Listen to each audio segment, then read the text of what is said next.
Now it gives me great pleasure to introduce today's keynote speaker, another individual whose long list of achievements are testament to the results of hard work, drive, and a remarkable spirit. I had the joy of meeting Michele Jones about 30 days ago for the first time, and I will tell you, her spirit is absolutely contagious in the most positive way of anyone that I've met in recent times. I really can say that, Michele. Michele is currently a highly sought-after motivational, but I believe transformational speaker as president and CEO of the Bones Theory Group.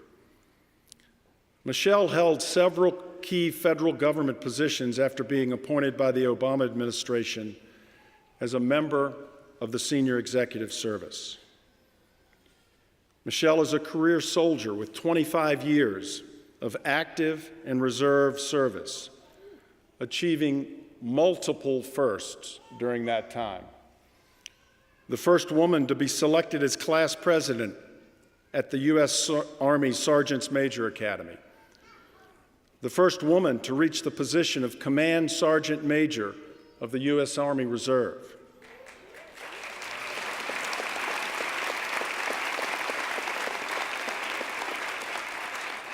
Was at one time the highest-ranking African-American female enlisted person in any branch of the United States military.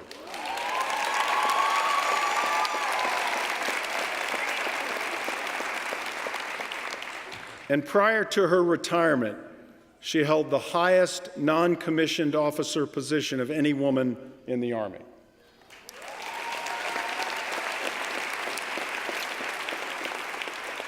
Michele, we're privileged to have you here today with us. Please join me in showing your heartfelt appreciation for Command Sergeant Major retired Michele Jones.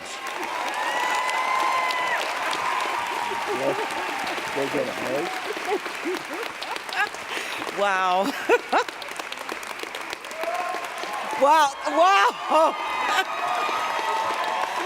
Thank you. Oh, my goodness. Thank you. Thank you. Please. Oh, I got so much stuff to say. Hold on. I have to find my speech.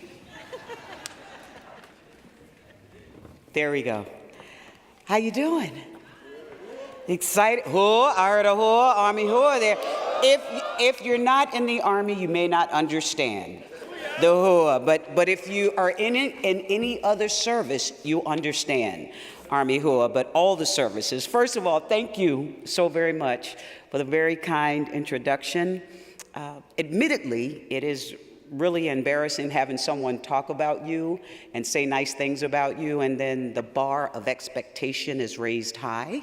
So I'm nervous. And that's okay, because I care, first of all. Thank you, President Andrew. And I have to say, thank you, Dr. Hayek, see, I'm nervous, for the invitation to address this extraordinary graduating class of Grantham University 2017. To the executive team, board members, faculty, and staff, thank you for what you do every single day and for every single student.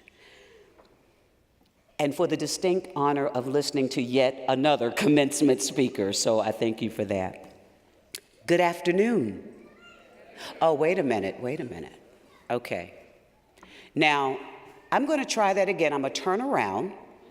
I'm going to walk away from the microphone, and if I'm louder than you, then that's a problem, okay? So let's try this again.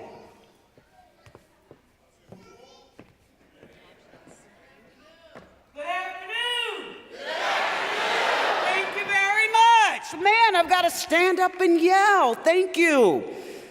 To the graduating class of 2017, congratulations and thank you in advance for lending your ear, some willingly, some who are already calculating how long it will take me to finish. And to my fellow veterans, particularly a special congratulations and thank you for your continuing service, and to the first responders as well. Now I have a test, and you thought all the testing was over. It's a 3-part test. First, listen. 2, prepare. 3, execute. Each of you have something internal that has driven you to complete your degree program, and some of you multiple times over.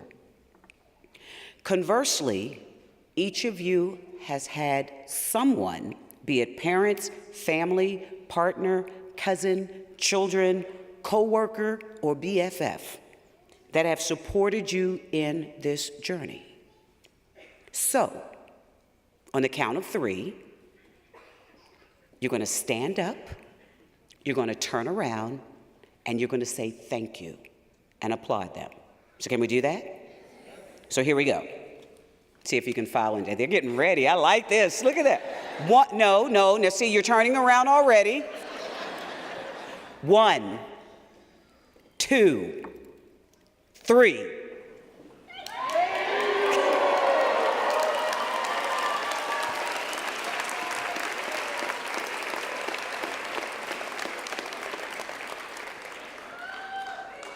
Now you all can pay attention. So you had to get that out of your system. So it's truly a distinct privilege to speak to you today, particularly at this commencement. To be the keynote speaker as a military veteran at a university established by a veteran is sincerely a unique experience and a unique honor. When I'm asked to speak, I often struggle with the content of what to speak about, deliberating on words of meaning, words of substance, words that will motivate and encourage you to move forward, words to serve as a catalyst to propel each and every one of you to take a piece of my message, dissect it, examine it, and determine what you can learn from it, and yes, words that will keep you awake. You see, I don't have a speechwriter. I don't want one. I don't have a person to capture the essence of my passion and commitment to speak from the heart, to tell the truth as I see it. And it may not be the most eloquent, but it is the most sincere.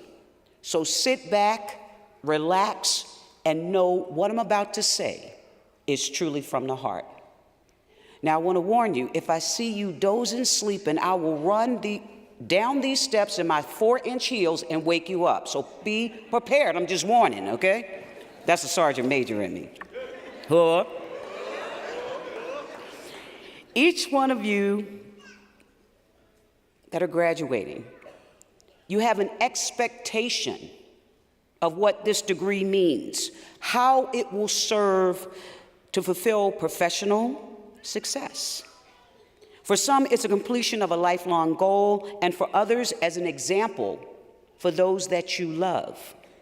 Each expectation is as individual as you are. However, the perspective of what the degree will do for you, how the degree will open doors for you, and how the degree will put you in an upward trajectory depends on you and where you are in your life. And let me explain. I refer to it as the decades of adulthood. First decade, the 20s. We have any 20-year-olds in here? She's like, I'm going to raise my hand. Got a couple over there. You see, the 20s, that first decade is the woohoo, I'm an adult. Woohoo, I know everything. Woohoo, I'm going to do things my way, right? Woohoo, I know everything. But you don't. But you got a degree. Second decade of adulthood. Your 30s. How many 30s? Second decade? Okay. This is, maybe I didn't know everything I thought I did in the first decade. Third decade, the 40s. That's the aha. She's like waving her hand. Aha, right? I got this now. And sometimes the uh-oh, maybe I need to do some changing before it's too late. Decade. And then the 50s, nifty 50. Woohoo! That's the oh yeah.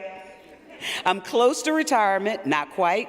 My kids are pretty much gone and I can get the condo I want, the beach house I want, go skiing, take a real vacation, dance on the beach if I want to. Decade. And I've got the experience and I know what to do with this degree. Decade.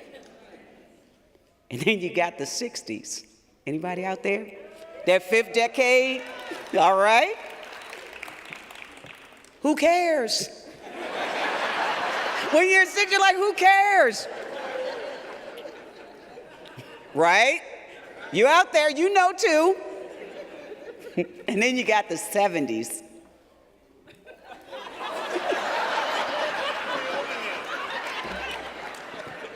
Whatever. I'm 70 plus years old. I can do what I want, say what I want, and people will say, okay, she's 70, don't mind her. That's the decade when you're truly free. That's your sixth decade of adulthood. But right now, you're in one of those decades. What you do with this degree, what your expectations are, truly is based on where you are in your life. So remember that and think about that and where you want to go in that next one with your degree.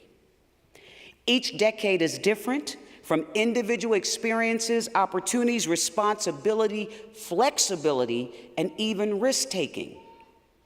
When you get further along, either you're going to take less risk or you're going to take more.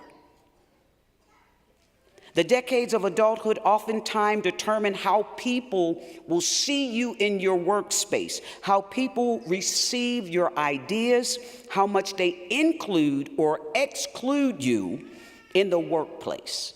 And yes, how much they will respect you, quite frankly, when you walk in the door. Your decade of adulthood will establish how you use your degree, and the decade in which you earned it will define how it can work for you. It is not a guarantee that you will get the job you want or the next promotion that you may be considered for. What it will guarantee is that you cannot be denied based solely on not having one. True. It guarantees that you have grown professionally, personally, and is a strong indicator of your commitment and dedication to accomplish what many still do not, will not, or cannot.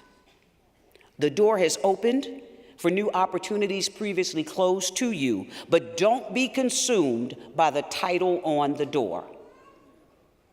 I've had more titles than I can shake a stick at. I had one title, had about 14 words. I'm like, really?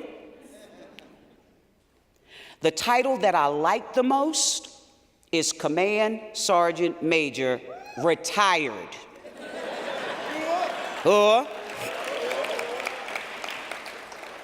The one that warms my heart is Mommy.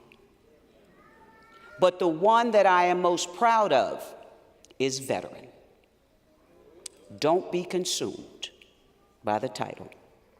Focus on the service you provide, the work ethic you display, the character of who you are, the leadership that you exhibit, the teamwork that you foster, and the role you are tasked to perform for those that you're responsible for, to not only provide a formal education, but an education in life.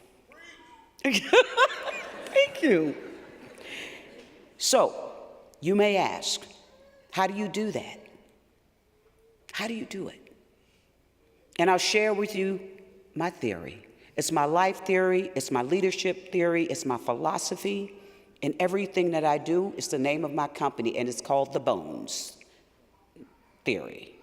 Not Jones like my last name, but the bones. First bone, backbone. Standing up and doing what you choose to do as long as it's legal, moral, and ethical. Having the backbone or the courage to go against the tide when the tide is going the wrong way. Having the backbone or the courage to step outside your comfort zone and do something that you never thought that you would. Having the backbone or the courage to say, I don't know. Having the courage or the backbone to say, I was wrong and I'm sorry. Backbone. Second bone, wishbone, believing and hoping and knowing it's possible. If you don't think it can happen, it will not. When people said to me, there's never been a woman in that position in the Army, I'm like, and your point is what? Period.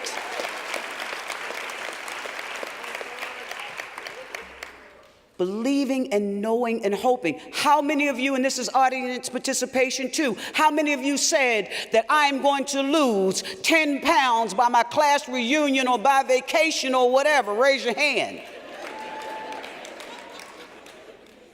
By tomorrow. And so you go to the gym, you work out, lift weights, do whatever, starve yourself. No, you're not going to lose the 10 pounds, but you tried anyway, and you feel better just because you tried. Wishing and hoping and knowing is possible. Wishbone. Third bone. This bone is for, as the kids used to say, and I still say because I'm in my 4th decade, in my 50s. This bone is for all the haters drinking haterade every day, talking about what you can't do, what you won't do, what we didn't do, how it's never been done, caught up in the negativity of life, putting obstacles in your way, be it by word or deed. Instead of getting mad, instead of getting even, laugh, let it go. Pull out your funny bone and laugh your way to success. And if that doesn't work, go to Target, Walmart, one of those places, not retail therapy, buy some construction paper, get some tape, cut little circles around it, cut them out, put tape on the back, stick them on the mirror, and anyone that is putting anything negative in your life, you stand there and you lay them out. Let me tell you something. See, I'm from Baltimore, so this is what I do. Let me tell you something. You don't do this and you don't say this to me and blah, blah. And my neck goes around like that. And I look at myself in the mirror and I'm like, you look crazy. And I laugh, but I let it go. I find another avenue of approach, and I will succeed. I will not let your negativity stop me from doing what I want, need, and must do. Laugh, let it go. Pull out the funny bone. Last bone. Nothing, and I mean absolutely nothing, happens if you don't get off your tailbone and do something. You can talk about it all day, but if you don't get up, do something, it's never going to change. So here's your test. Test 2. See if you're paying attention. First bone. Did you hear that? First bone. Second bone. Oh, third bone. Third bone. Last bone. You get a go at this station. Excellent. Give yourselves a round of applause. Last things that I wish to share with you is this. Your individual accomplishments and achievements tells me what you did in your life. However, the legacy that you leave tells me how you lived your life. Giving of self and knowledge goes on exponentially. So, for me, it's about legacy. So I carry around a reminder. Ta-da! And I know everybody can't see, and this is not my daughter. I have 4 beautiful adopted daughters, ranging in age from 23 to 3. But this is my doll. She's having a bad hair day. But right here in the front, I can put a picture. Because this is a reminder for me to continuously do for someone else to get them to where they want to be. I don't put a picture in here because I don't need to know who it is, only that I'm helping someone. So as you go forward, whatever you do, always bring someone with you. Last thing, I talked about 4 bones. Anyone want to take a guess which one's my favorite? Well, yeah, I pull that one out all the time.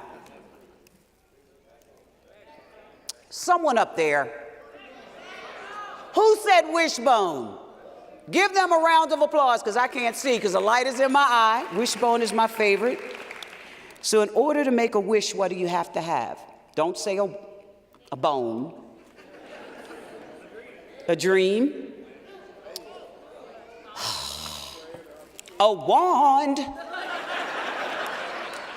So, this is my wish, this is my wand, and it's a very special wand because it has a mirror on the back. Whatever I wish for you will come back to me. So, my wish for you, number 1, is to feel so blessed that you are sitting in this seat. Number 2, my wish for you is that you really do recognize that you have people that support you. Number 3, that the feeling that you have today, that you pass that on to someone else to feel the same way. That's my wish. This is my wand. Shh. Wishes do come true. Thank you.